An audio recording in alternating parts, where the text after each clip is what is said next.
느헤미야 9장 1절에서 38절까지의 말씀입니다. 다 읽지 않고 중간중간 읽도록 하겠습니다. 1절입니다.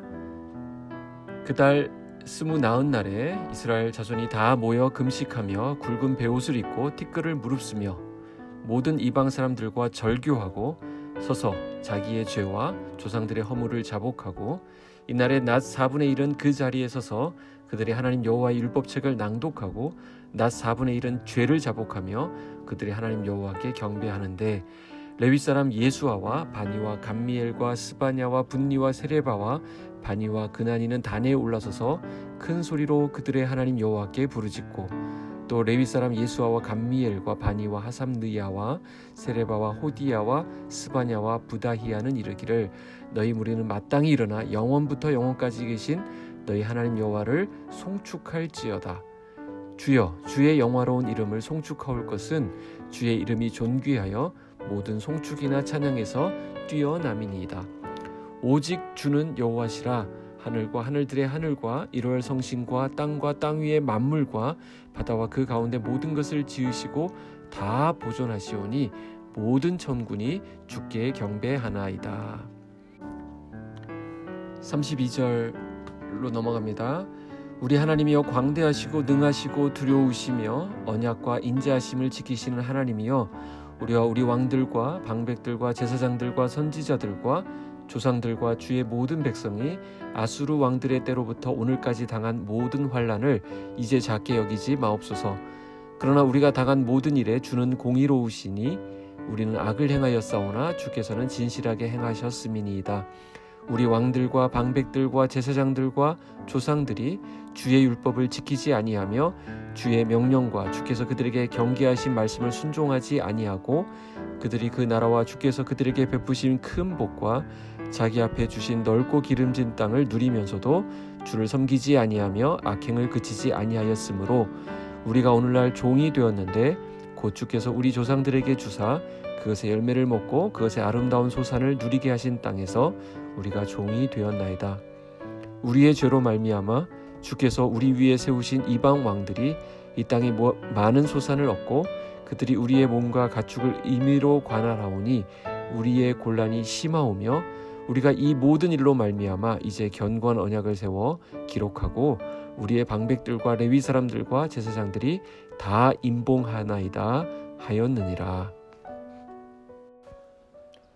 오늘 말씀은 이스라엘 백성들이 회개하고 하나님을 향하여 결단하는 내용으로 되어 있습니다.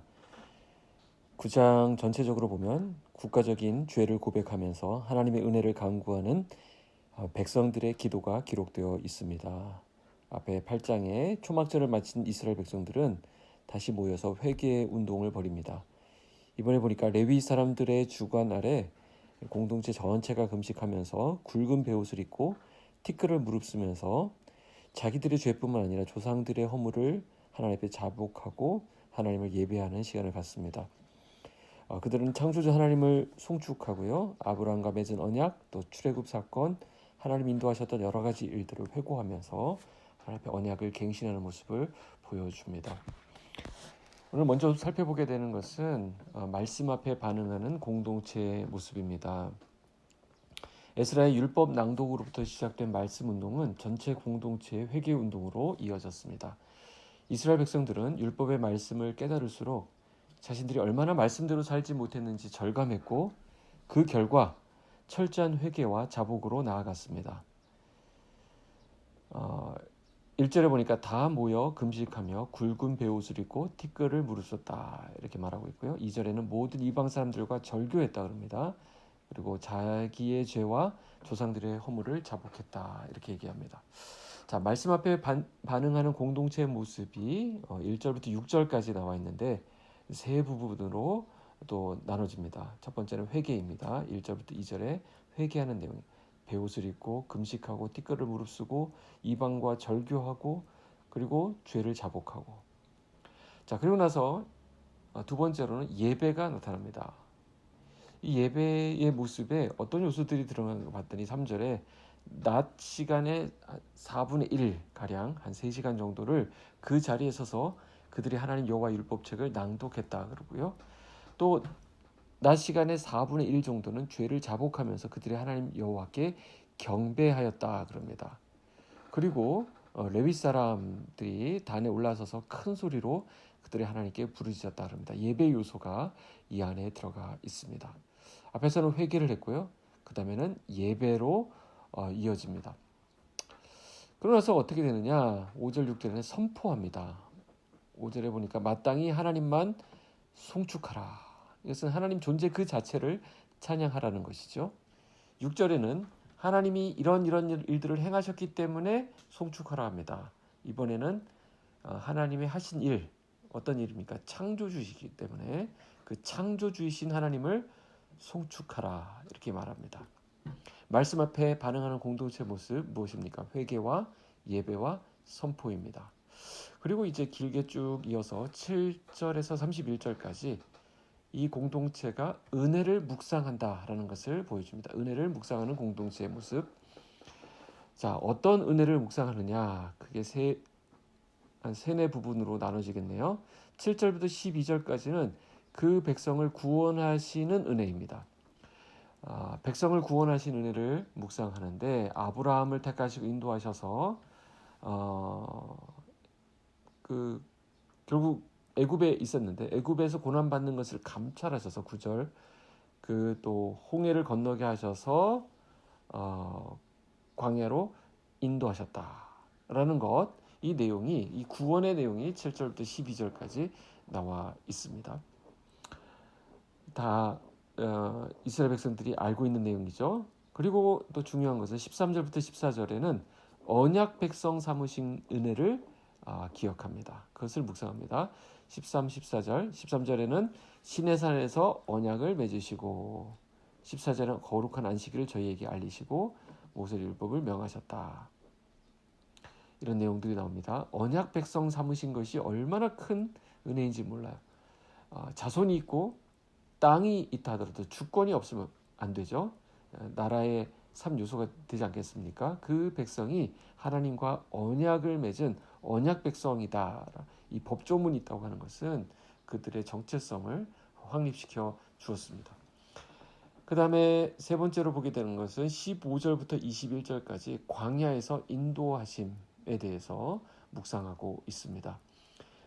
하나님은 목자로서 만나와 반석에서 또 만나를 베푸시고 반석에서 물을 주시고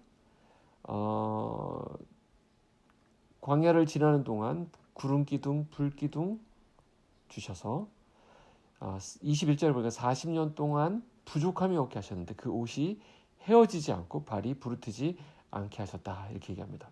광야를 지나면서 하나님이 하셨던 일들을 묵상하니까 그 은혜가 너무나도 크다는 거죠. 그것을 기억하고 지금 상기하고 있습니다.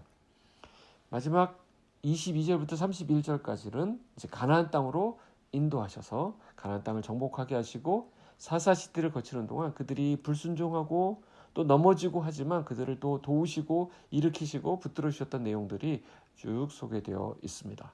이렇듯 이스라엘 역사를 쭉 보면서 회고하는데 이스라엘 역사는 한마디로 불순종과 징계와 회개와 구원, 이 사이클이 계속 주기적으로 반복되는 역사라고 볼 수 있습니다. 성경은 이스라엘 백성들이 평강을 얻은 후에 다시 주 앞에서 악을 행함으로라고 고발합니다. 28절에 나와 있는 내용입니다. 여기 보니까 다시 주 앞에 악을 행함으로, 다시라는 말이 그들의 태도를 단적으로 대변합니다. 그들은 다시 교만했죠. 틈만 나면 교만했습니다. 다시 목을 곧게 했습니다. 다시 하나님의 명령에 불순종했습니다. 결국 그 때문에 이방 나라에 정복을 당하게 되고요. 급기야는 포로로 잡혀가서 노예의 삶을 살면서 고난을 겪게 되었습니다. 그런데 이것은 공의로우신 하나님의 불가피한 조치였습니다. 그러나 우리 하나님은 공의로우실 뿐만 아니라 은혜와 긍휼이 풍성하신 하나님이십니다. 비록 한때 이스라엘을 징계하셨지만 그들에게 지속적인 관심과 사랑을 쏟으셨고 그들이 뉘우칠 때 이번에 하나님 편에서 다시 구원의 손길을 베풀어 주셨습니다. 그들은 계속 반복해서 다시 죄를 범하고 다시 넘어지고 다시 악을 행하고 했지만 하나님은 그 가운데 은혜와 긍휼을 베푸셔서 다시 구원의 손길을 베풀어 주셨다라는 것이 이 이스라엘 공동체, 이 하나님 앞에 나아가는 공동체가 묵상하고 있는 은혜의 내용입니다. 자, 그렇게 해서 이 공동체가 보여주는 마지막 세 번째 부분은 새롭게 갱신하는 공동체입니다. 32절에 보면 오늘까지 당한 모든 환난을 이제 작게 여기지 마옵소서 이렇게 말하고, 33절에 우리가 환난을 당한 것은 다 우리가 악을 행했기 때문입니다.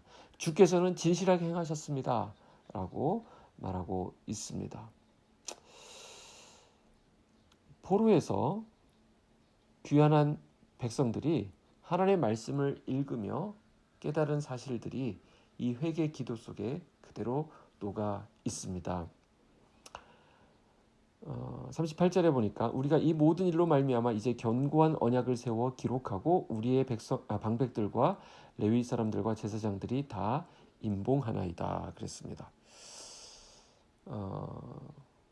그래서 오늘 말씀을 정리해 보면 크게 세 가지의 공동체의 모습이 드러나 있습니다. 첫째, 말씀 앞에 반응했다는 것이죠. 둘째, 하나님의 은혜와 그들의 죄악을 회고하고 묵상했습니다. 그리고 마지막 세 번째로 32절부터 38절까지 나오는 부분인데, 하나님의 성품과 속성에 의지하여 그분이 앞으로 행하실 역사를 기대하며 언약을 갱신했습니다. 이게 중요하죠. 말씀 앞에 반응했습니다. 두 번째로는 그 은혜를 기억하고 묵상했습니다. 그리고 마지막 세 번째로는 언약을 새롭게 갱신했습니다. 비록 넘어지고 깨지는 연약함을 가지고 있지만 우리를 버리지 않으시고 품으시는 하나님의 은혜와 사랑을 의지하면서 그분과 올바른 관계를 회복할 때 우리 하나님은 더 큰 은혜와 축복을 주신다라는 사실을 오늘 우리가 믿고 붙들어야 하겠습니다. 이 말씀을 기억하면서 하나님 은혜 가운데 새롭게 삶을 세우시는 은혜가 있기를 주님의 이름으로 축복합니다. 기도하겠습니다.